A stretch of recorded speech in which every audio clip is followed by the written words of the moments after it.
de Byzance.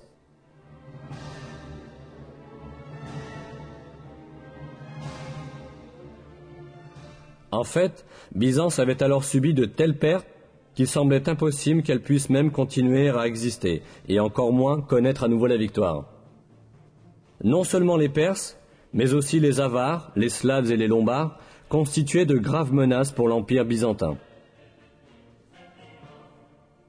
Les Avars étaient arrivés jusqu'au mur de Constantinople. L'empereur byzantin, Héraclius, avait ordonné de faire fondre l'or et l'argent des églises et d'en faire des pièces de monnaie, afin de faire face aux dépenses de l'armée.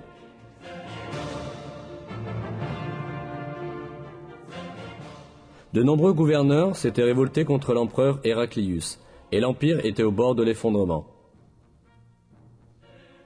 La Mésopotamie, la Cilicie, la Syrie, la Palestine, l'Égypte et l'Arménie, qui avaient auparavant appartenu à Byzance, avaient été envahis par les Perses idolâtres. En bref, tout le monde s'attendait à ce que l'Empire byzantin soit anéanti. C'est à ce moment-là que les premiers versets de la sourate Er-Rum ont été révélés, annonçant que Byzance triompherait à nouveau dans quelques années. Environ 7 ans après la révélation des premiers versets de la sourate Er-Rum, en décembre 627 de l'ère chrétienne, une bataille décisive eut lieu à Ninive, entre Byzance et l'Empire perse. Et cette fois, à la surprise générale, l'armée byzantine vainquit les Perses. Quelques mois plus tard, les Perses durent conclure un accord avec Byzance, les obligeant à rendre les territoires qu'ils lui avaient pris. En fin de compte, la victoire des Romains, proclamée par Dieu dans le Coran, s'était miraculeusement réalisée.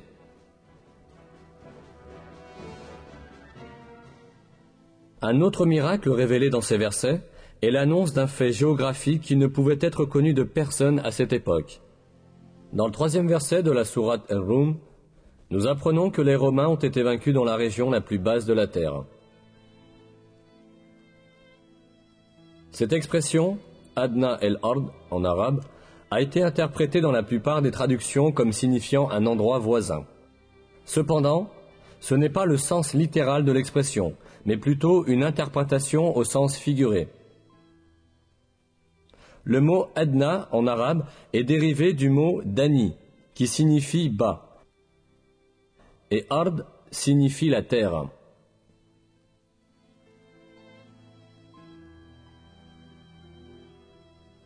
Donc, l'expression Adna el-Ard signifie l'endroit le plus bas de la terre.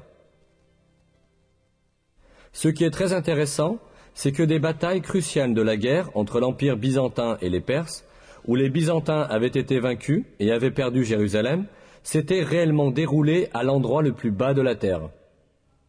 Cette région est le bassin de la mer Morte, qui se situe à l'intersection de territoires appartenant à la Syrie, à la Palestine et à la Jordanie. La mer Morte, s'étendant à 395 mètres au-dessous du niveau de la mer, est la région la plus basse de la terre.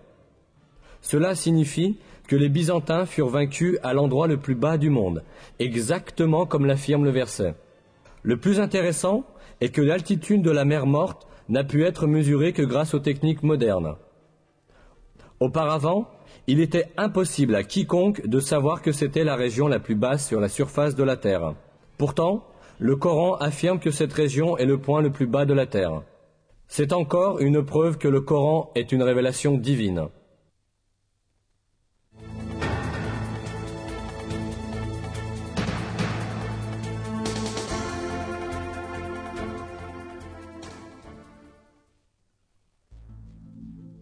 À part ces caractéristiques miraculeuses que nous avons examinées jusqu'ici, le Coran comporte aussi un miracle mathématique.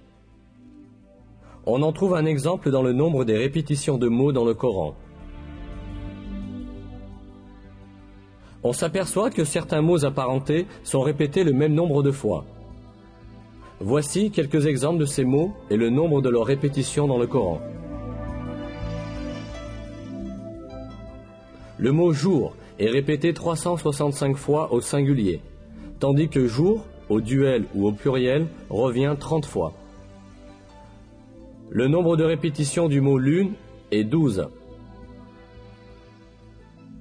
Le mot châtiment est répété 117 fois, tandis que la fréquence du mot pardon, qui est l'un des principes fondamentaux du Coran, est exactement le double. Les mots monde et au-delà sont aussi répétés le même nombre de fois, 115. L'expression « sept cieux » est répétée 7 fois. La création de cieux revient aussi 7 fois. Le mot « iman » foi, sans génitif, est répété 25 fois dans tout le Coran, de même que le mot « kufr » mécréance ou négation de la vérité. Le mot « zakat » est répété 32 fois, et le nombre de répétitions du mot « miséricorde » est aussi 32. L'expression « les vertueux » est employée 6 fois, tandis que les libertins est employé moitié moins souvent, c'est-à-dire 3 fois. Être humain est employé 65 fois, et on obtient le même nombre en additionnant le nombre de fois où sont mentionnés les stades de la création de l'homme.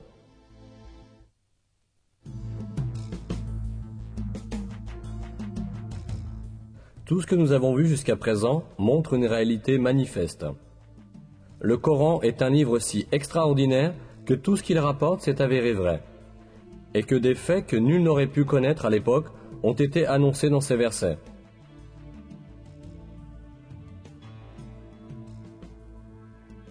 C'est assurément la preuve certaine que le Coran n'est pas une parole humaine.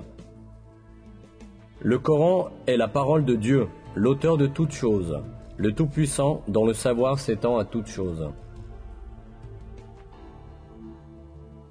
Dans un verset, Dieu nous dit sur le Coran: « S'ils provenaient d'un autre que Dieu, ils y trouveraient certes maintes contradictions. »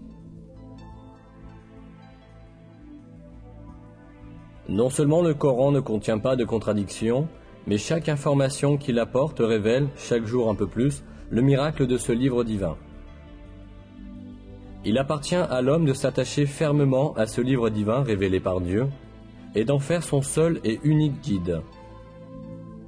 Dans l'un des versets, Dieu nous lance cet appel. « Ceci est un livre béni que nous avons fait descendre. Suivez-le donc, et soyez pieux, ainsi peut-être vous sera-t-il fait miséricorde.